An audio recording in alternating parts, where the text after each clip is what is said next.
গত বৃহস্পতিবারে যে আমি বলেছিলাম যে সোমবারেই ডাব্লিউবিপিএসসির ক্লার্কশিপ, মিসলেনিয়াস, অ্যাসিস্ট্যান্ট ইঞ্জিনিয়ার এবং আইডিওর নোটিফিকেশন আসবে এবং খুব সম্ভবত এই সোমবারেই আসবে।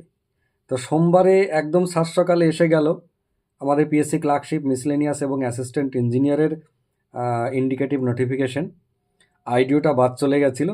দেখুন আজকে একদম জলজল করছে আইডিও নোটিফিকেশন।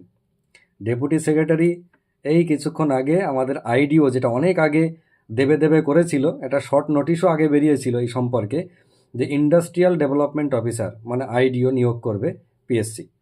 তো সেই পরিপ্রেক্ষিতে আজকে ইন্ডিকেটিভ নোটিফিকেশন কিন্তু বেরিয়ে গেল।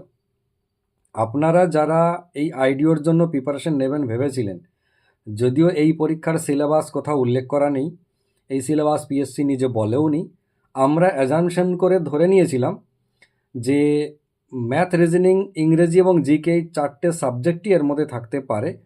সেইভাবে আমরা অলরেডি একটা ব্যাচ কমপ্লিট করে দিয়েছিলাম সেই সময়। তারপরে যেহেতু নোটিফিকেশনের কোনো গল্প ছিল না, তাই তারপর থেকে ব্যাপারটা স্থগিত ছিল। কিন্তু আজকে কিছুক্ষণ আগে আইডিওর ইন্ডিকেটিভ নোটিফিকেশন বেরিয়ে গেছে, অর্থাৎ শর্ট নোটিশ বেরিয়ে গেছে। খুব শীঘ্রই এর একদম ডিটেলস নোটিফিকেশন আসবে এবং সেইভাবে ফর্ম ফিল আপ হয়ে যেমনভাবে পরীক্ষা হয় তেমনভাবে হবে।